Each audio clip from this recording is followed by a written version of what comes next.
Don't you just love Mondays? Oh, yeah. Do any of you experience anxiety on Sunday evenings because the next day is Monday and you know you got to go to work? Anybody? Okay, all right. There are actually scientific reasons people hate Mondays. I was doing some reading this past week. Sleep patterns get thrown off over the weekend, making it difficult to get up on Monday mornings. You actually think you would go to work more rested because you slept more over the weekend, but that isn't true.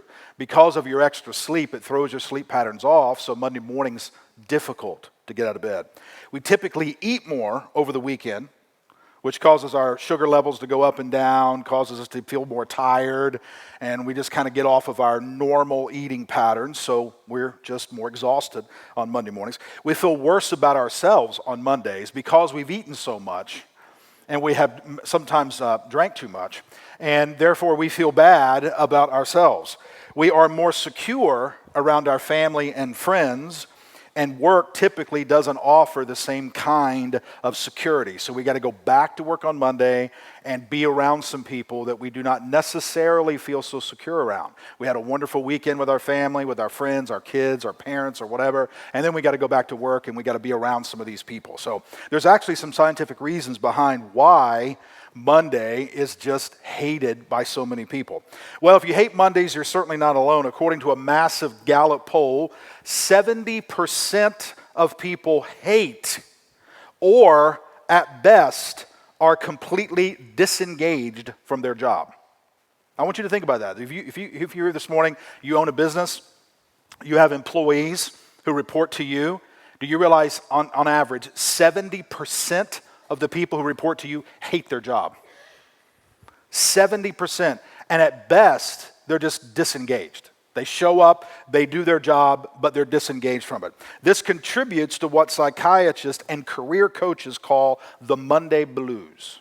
Feelings of depression and anxiety can start for many people on Sunday night, and they feel anxious, they feel nervous, they dread Monday, and it leads all the way through Sunday night until Monday, and it becomes an unproductive day.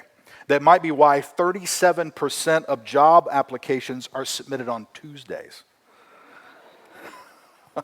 You had a terrible Monday and you're like, you know what, I can do better than this. I'm going to go start looking for another job. So they fill out a job application on Tuesdays because they're looking for something better than the job they currently have. And to add insult to injury, if you are a follower of Jesus, it's often worse. You would think, well, Scott, if you're a follower of Jesus, it ought to be better. Well, it ought to be better, but that's not what studies show. It's not what interviews show. It's not what I have experienced in working with people throughout the years. Why is that? Reggie Campbell, in his book About My Father's Business, describes what he calls the monkey. And if you are serious about your faith in the slightest, then you are familiar with what he labels as the monkey. Let me explain it to you. The monkey is most noticeable on Mondays of all days, especially if the sermon on Sunday was about being a vibrant witness for Jesus throughout the week. You drag yourself to work on Monday morning, you get settled in, and then the monkey shows up at some point.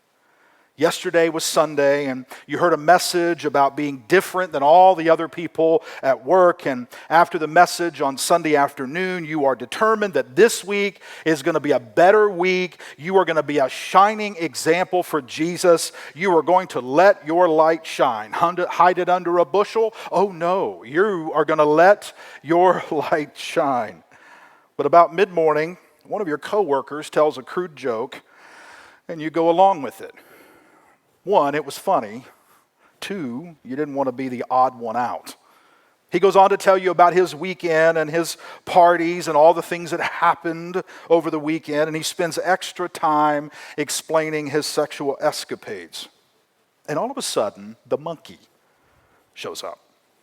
The weight of responsibility you feel in that moment to stand up for your faith and to be an example in the middle of your coworkers' descriptions of parties and illicit sex. But, and I know how this feels, because when I was working in, outside the church, and I've done a whole lot of different jobs, I'm telling you, I've been here, I've done it over and over again. You start rationalizing with the monkey.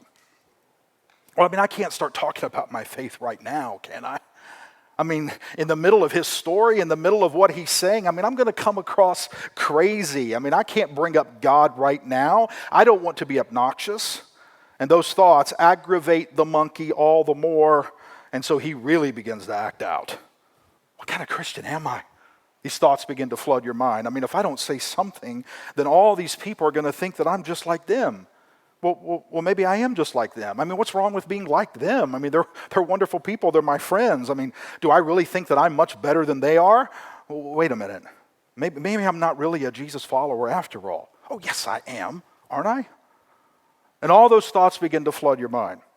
Anyway, in the middle of the monkey acting up, you fake smile, fake laugh, act as if you are just like everybody else, and you feel guilty the entire time. Later that same day, you're sitting in a meeting, and the meeting is about brainstorming how the company can reduce turnover. So you're in an executive meeting. And you remember reading a Christian book sometime back, maybe over, last spring or last fall. And in this Christian book, it was talking about treating people the way Jesus wants you to treat people, and the power of love and mercy and compassion and forgiveness. And everything inside of you wants to lift your hand and contribute to the discussion and help everyone in the room see that following Jesus and following the principles of Jesus, absolutely the best way to live. But you're scared because they're going to think you're crazy if you bring up Jesus right now. I mean, they're talking about prophets, and they're talking about hiring people and firing people and shaving off extra hours, and how they can get turnover to be reduced and how they can increase the profit margin and all these different things. And if you start bringing up Jesus right now, they are going to laugh. They're going to laugh behind your back, especially. You're going to lose all respect, and they're going to think that you are a Jesus freak. The monkey shows up just about anywhere, and typically when you least expect it and when you most don't want it. We try our best to blend in with our colleagues, and overall we do a pretty good job. Let's be honest. We talk about the same things. We dress the same ways. We laugh at the same jokes. We go along with the same ideas. And after a while, the monkey seems to go away. Then we show up to church, kind of like today.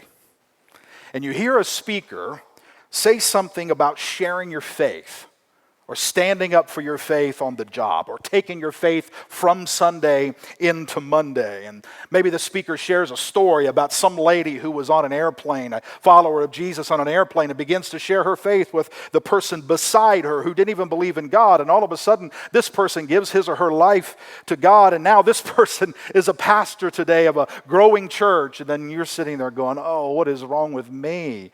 This person shares their faith on a plane, and this person turns their life around and becomes a pastor, and I can't even stand up for Jesus in the break room, and all of a sudden the monkey is back. What's wrong with me? Why can't I be an example of a Christian if the people really knew what I was like? The monkey will make you feel overwhelmed. You feel responsible for people. I mean, if you can't do what the preacher said yesterday in church, and you can't speak up for Jesus, what kind of Christian are you? The monkey will make you feel guilty.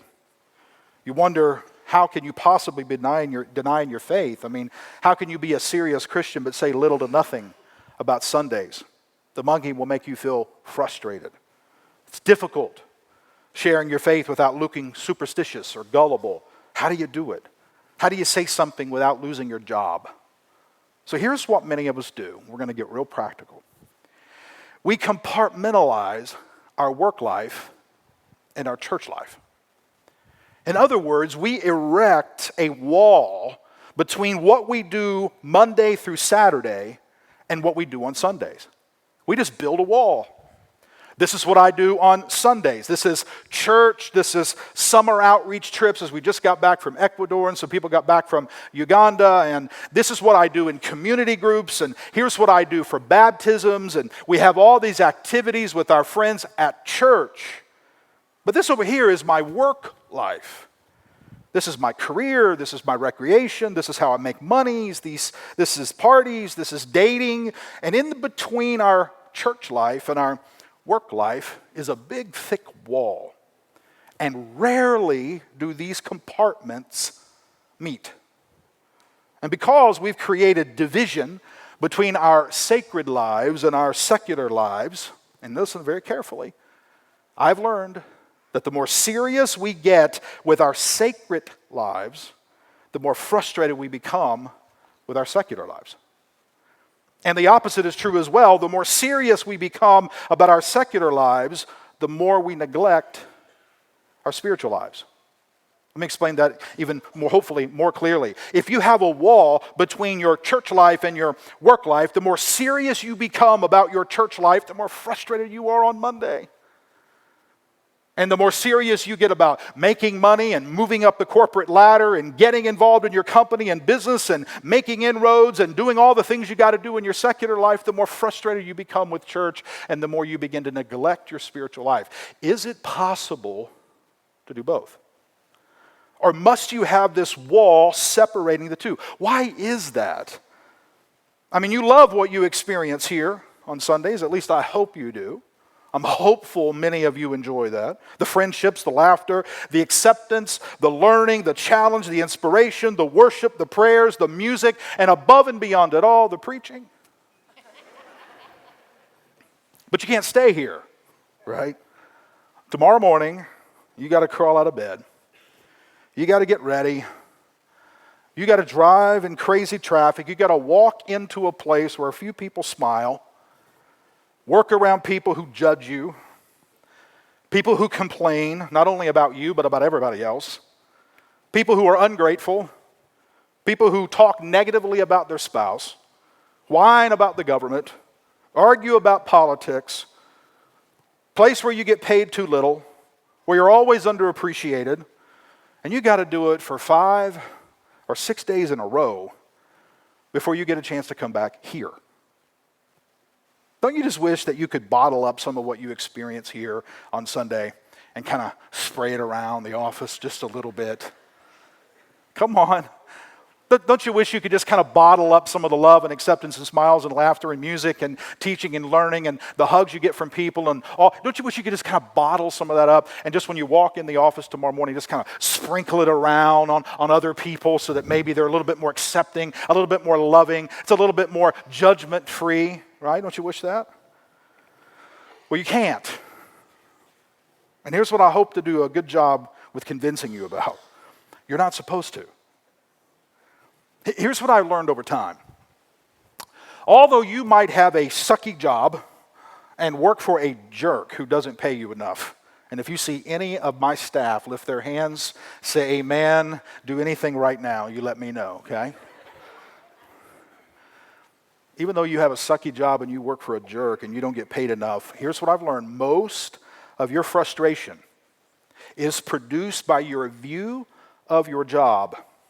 Your perspective, how you see what you do throughout your week. Let me explain. Most people see their work as a 4-letter word. They see it as a curse.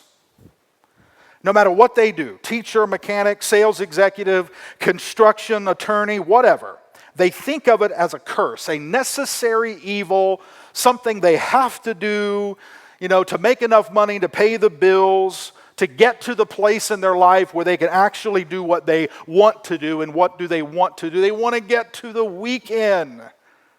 I mean, come on, let's face it. Everybody wants to get to the weekend. It's the only thing, seems as if it's the only thing that really matters is getting to Friday afternoon. As soon as you walk into work on Monday morning, you're counting down the days till Friday. Remember the 80s song, Everybody Working for the Weekend? Anybody remember that? Some of you are going, 80s? Were you alive in the 80s? Yes, I actually was alive in the 80s. We hate Mondays.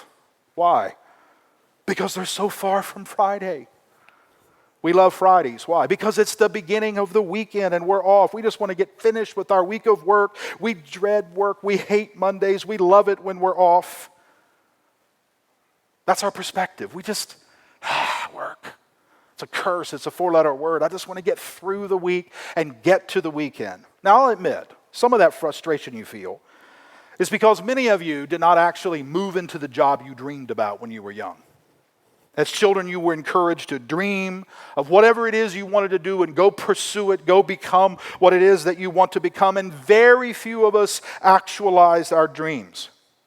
We settled for what we could do, what was expected of us. We wanted to own our own business, but we settled for working for someone else because it was a fast road, it was something secure. We wanted to have an advanced degree, but we believed that we were told the importance of taking your first job and working hard and move up the ladder, and here you are now 30 years into your career, and you never went back and got the degree. We wanted to help change the world, but we listened to the advice of someone who convinced us to be more practical. So we joined maybe the military, and we hoped to retire soon. We just did what was available to us in the moment. One headline for a retirement fund ad said this: life is 2 periods of play separated by 40 years of work. We think of work as a curse. It's something we have to do. It's something we're stuck in. It's something we just got to deal with it. We just got to suck it up. And eventually I'll retire and then I can really enjoy life. I can really do something good. Now I want you to think about this with me. If the majority, and it's 70% according to the research, if the majority of people see work as a curse, something they have to endure, a necessary evil, something we have to do to pay the bills, the faster we get out of it, the better. How well do you think most people do their job? If 70% of the people hate it, if 70% of the people dread it, if 70% of the people are disengaged by what they do every single day, what quality of work do you think we are getting as a nation? What quality of work do you think we're getting out of the people who go to work every day? What quality do you think they're putting into it? What passion are they displaying? Now, as followers of Jesus, some of us sitting in this room, some of us watching online, we don't want to see our work as a curse. In fact, when I was talking about it, you were just kind of feeling a little bit of anxiety inside of you because you know that that's how you feel, and you don't want to feel that way. You know that you ought to see your work and you ought to see your life as better than that, but you don't. Right now, you see it as a curse, and you feel kind of that anxiety inside of you because you know that you're off. You're not centered the way you ought to be. We want to live out our faith at work, but we aren't sure how to go about it. And the problem is here. We've developed an either-or mentality about work. And here's what we say internally. We don't say it out loud, but we say it internally. I can either be in the secular work world or I can be in ministry, but I can't do both. Either or. We have built a wall of separation between the two, sacred versus secular. I've had people come up to me here at Forest Park throughout the years, and they're just like, man, I wish I worked at the church. I mean, that would be so cool. I'd love to be coming to work every single day and come into the church, and but instead I got to go to, and they name whatever it is they work. People have a misunderstanding of sacred and secular. They've divided marketplace and ministry. They see being here on Sundays as sacred place and going to work in their office or factory or fields or whatever as secular space. This is holy, that's unholy. This is where God resides. That over there is where the devil lives. This over here I love. That over there I hate. I wish I could be here, but I got to be over there. And the reason I'm so depressed is because I spend 5 to 6 days over here, and I only come here once every couple of weeks or so, and I wish I was here. We have this huge wall of separation. But what if we could be in the marketplace and in ministry at the same time? What if there was a way to pull the wall down that separates Sunday and Monday? What if somehow what we experience on Sunday, what we learn on Sunday, it flows over to Monday morning? What if we could pull that into our work week? And what if everything became one circular life? Monday through Saturday and Sunday, and Monday through Saturday and Sunday became just one continuous week. What if? What if we saw our place of work, watch this, as our church and our jobs as ministry? Just what if? What if we didn't see ourselves as exiting the church when we leave here, but instead continuing in church as we get up Monday morning and go to work? Oh, Scott, that's impossible, man. You don't know the people I work around. What if you began to look at the people on your job as people you served? As people almost in a way you begin to help pastor? As you begin to help lead? What if you began to see your place of business as a church and your job as a ministry and you took it that seriously? What if? What if you were as excited to walk into your office, sit in your cubicle, drive your truck, complete your forms, make your phone calls, whatever it is you do all week? What is if you were as excited to do all of those things as Shane is about student ministry here at Forest Park? That'd have been a great time for you to go, woohoo! All right, I'm going to back up and start that again. What if you were as excited about your job? I'm going to pitch this ball to you, okay? What if you were as excited about your job as Shane is about student ministry? Yo, there we go. There we go. Listen, what if? Today's just setting this whole series up. What if you stood before your fourth grade class and saw them as members of your church and you loved them and served them and helped them with joy? What if teachers across our nation began to see that every week? What if every insurance policy you sold, you understood as a ministry to people and helped them in the crisis of life? Because we're all going to go through crisis and insurance comes to help, and you get to be a distributor of that. What if every house you build was seen as a benefit to people to help them stay warm and cool and dry and as a place to raise their family? What if every loan you signed off on was to help them get ahead in life? What if you drove your truck with ministry in mind? What if you washed dishes with as much passion as those who set our lights and rehearse and sing on our band? What if you remove the wall separating Sunday from Monday? What if? What if you stop clocking out as a Christian on Sunday afternoon and clocking in as kind of a non-Christian or disengaged Christian on Monday? What if you never clocked out? What if every day became the Lord's Day and every activity ministry and every person a member of your church? That's kind of a big vision. It is. But watch this. Colossians 3:23, Paul's writing, and he says, work willingly. Read it with me, the underlined parts out loud. Work willingly at whatever you do as though you were working for the Lord rather than people. Whatever you do is pretty big, don't you think? He doesn't say, work willingly at the church house. He doesn't say, work willingly when you're preaching the word. Work willingly when you're counseling people in the church. Work willingly when you do... No. He says work willing. Some translations put it as work diligently. Work hard. Work passionately. Work faithfully. Work honestly. Work willingly at whatever you do, as though you were working for the Lord rather than for people. So when you show up on Monday morning, you're not clocking in for the jerk who signed your check. You're clocking in for God himself. How would that change everything? Whatever you do. How would your performance change if you walk into your job tomorrow morning with a perspective of working for God? Not for the hospital, working for God. Not for the restaurant, working for God. Not for the, and you can insert the name of whatever it is and wherever it is you go. How would it change?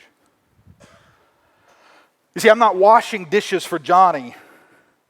I'm washing dishes for God. I'm not driving the truck for Kathy, but for God. I'm not selling insurance for Keith, but for God. I'm not roofing this house for Marcus, but for God. I'm not teaching these kids for Renee, but for God. What would change if all of a sudden you work willingly in whatever you did and it was for God, not for people? This place of business, this office, this truck, this computer, this cubicle, these hallways, this house is a place of worship. And my skills, whatever it is you do, my skills are acts of service poured out for the glory and for the honor of God. Can you imagine? Can you imagine? Now listen, I'm not saying that you got to be perfect and faultless with spotless integrity in all things, but I just want you to imagine with me if his agenda, God's agenda, became your priority.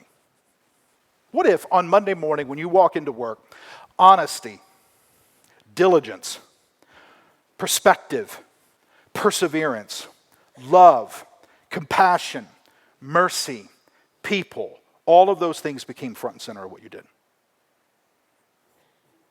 And what if you strove for excellence in every single area? Work, family, church, community. Can you imagine if the professed 50 million Christians in the United States of America who say that they are followers of Jesus, can you imagine if 50 million people in this nation put God's agenda front and center of their work lives?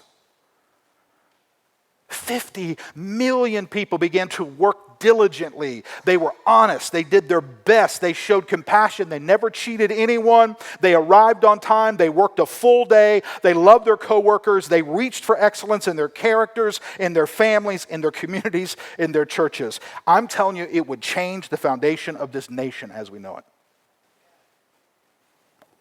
One scripture, if we lived it out. One scripture if we lived it out. Now, we're not always, listen to me very carefully, let's be honest, we're not always going to have the job we desire. In fact, sometimes we're going to have the job we hate. But whether we have a job we love or whether we have a job we hate, let me give you two thoughts on this. One, you need to be aware. Wake up. Recognize. See. Whether you are in a job you love or whether you are in a job you hate, listen to me very carefully. Be aware. Recognize. What are you talking about, Scott? Be aware, recognize. And this is going to get a little tight in here, but I'm going to help you, okay? Recognize every job reveals you. Take an orange and squeeze it. What do you get? Orange juice. Take a lemon and squeeze it, what do you get? Lemon juice. What's inside is exposed when put under pressure. When you have a job you detest, what is inside you is exposed when the job squeezes you. Be aware that every single job reveals you. Reveals your work ethic, reveals your honesty, reveals your attitude, reveals your character, reveals whether or not you can be trusted when nobody is looking. Ladies and gentlemen, if you want to know, girls, if you're dating a guy right now, guys, if you're dating a girl right now, if you're engaged to someone, whatever it is, listen to me very carefully. If you want to know what is inside your boyfriend or girlfriend, pay attention to what comes out of them when they are under pressure. Because when everything is going well, if you take an orange and you just kind of cradle it, you take a lemon and you cradle it, and you don't put any pressure on that, you have no idea what's inside. But you squeeze it. And what's on the depths comes out. You will walk down the aisle with what's on the outside, and you will live with what's on the inside. And one of the fastest ways to discover is what's on the inside of a person is to watch what pours out of their lives when they have to do what they don't want to do. Give them something to do they don't want to do, and watch how they respond. And it's the same thing with all of us. If you bust tables with a bad attitude, you'll build houses with a bad attitude. I assure you, doing something bigger and getting more money doesn't change your character. Your character is your character. If you cheat your employer out of 1 hour a week at a fast food restaurant, you will cheat your employer out of $1,000 a week at the executive level. Changing environments doesn't change character. It just gives you a better opportunity to lie more, steal more. Faithful in little, faithful in much. Dishonest in little, dishonest in much. If you're unfaithful dating, you'll be unfaithful married. Please, please, please, never assume, ladies, that if your boyfriend cheats on you when he dates you, suddenly he'll change when he marries you.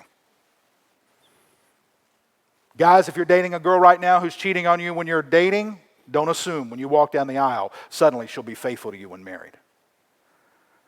Watch the little things. They reveal the big ones. The circumstances do not change the person. The circumstances reveal the person. So be aware, sometimes your sucky job says more about you than it does the job. We've all had to do things we hate. And we've all failed to have a good attitude. Pay attention to your attitude. Pay attention to what comes out of you. Pay attention to the dishonesty, the cheating, the lying. Pay attention to what's going on the inside. Be aware. 2, be diligent.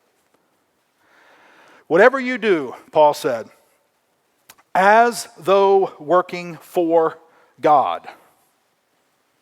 Whatever you do, it doesn't matter if you are a physician or a dishwasher, if you are a business owner or a new hire at minimum wage, if you design $1 million homes or you dig ditches, whatever you do, do it as if you are working for God. So what do? Well, Scott, right now, I just clean bathrooms all day. Okay. Make those toilets shine. Give a nice place to rest the behind.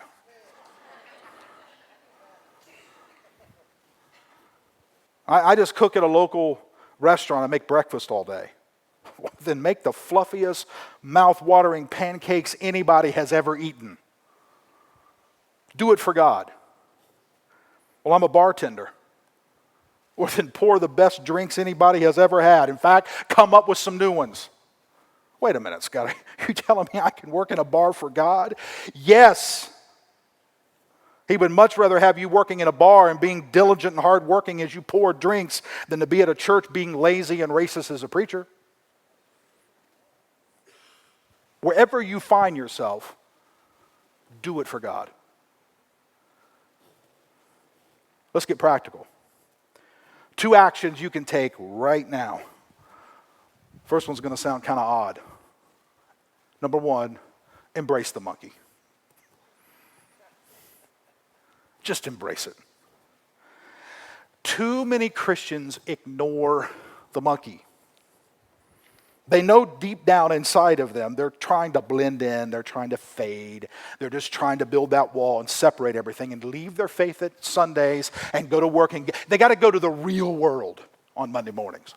All that stuff we did yesterday, that was just kind of fun and abstract, and it was just kind of there. And, next Sunday, if I'm feeling okay and I'm not at the beach and I don't have anything else going on with family, and I get home Saturday night on time to get up on Sunday morning, and then I'll be at church next week, and then we'll do everything next week that we did this week, but right now I got to go to work. So we end up complaining like everybody else, insulting the boss like everyone else, arguing over politics like everyone else, cheating the system like everyone else. They're ignoring the monkey. They know it's wrong, but they don't know what to do, so they just ignore. In other words, they push down the truth. They ignore their conscience, and it creates tension at work. Tension they do not have to experience. So rather than ignoring the monkey, embrace the monkey. What does that mean, Scott? It means your job is your current assignment. Accept it and get an A on the test.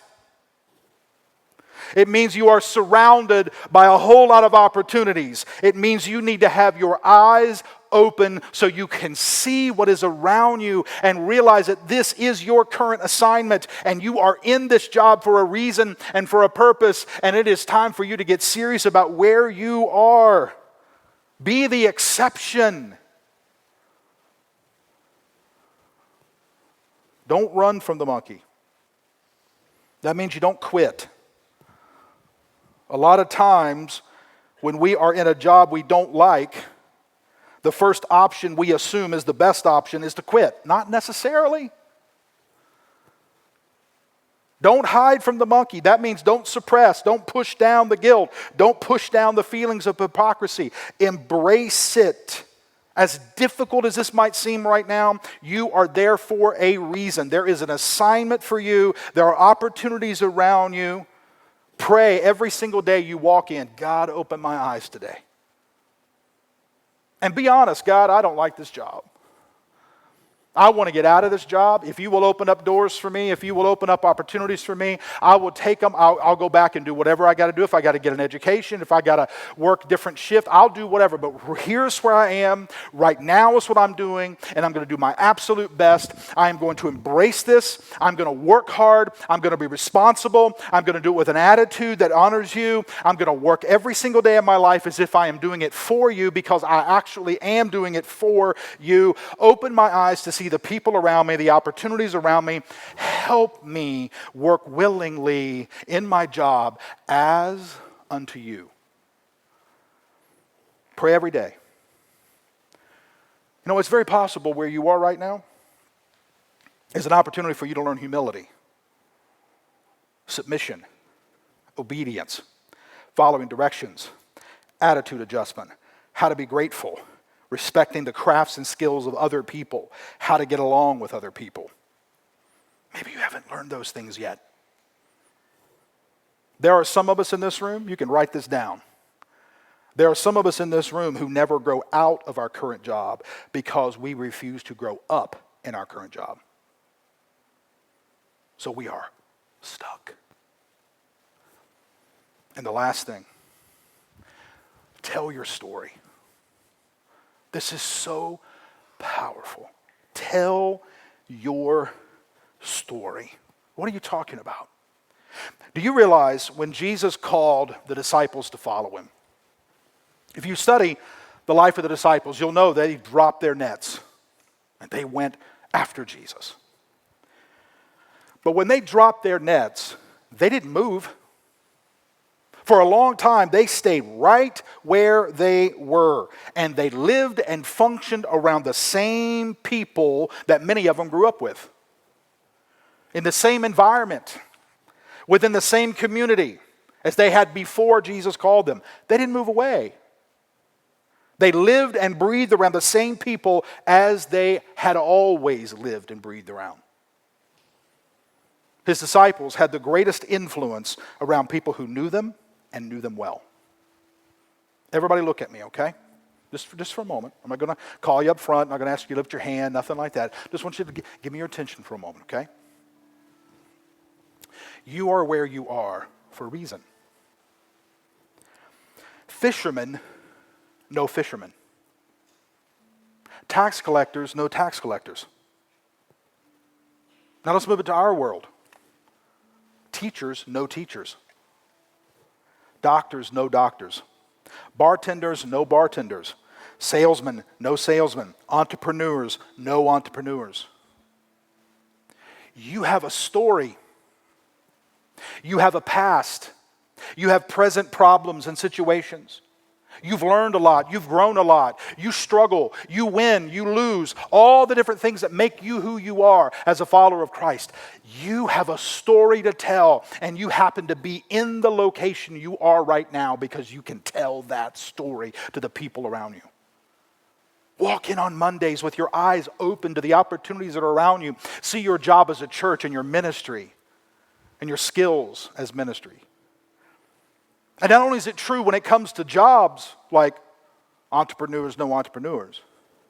Hurting people know hurting people. Addicts know addicts. Broken people know broken people.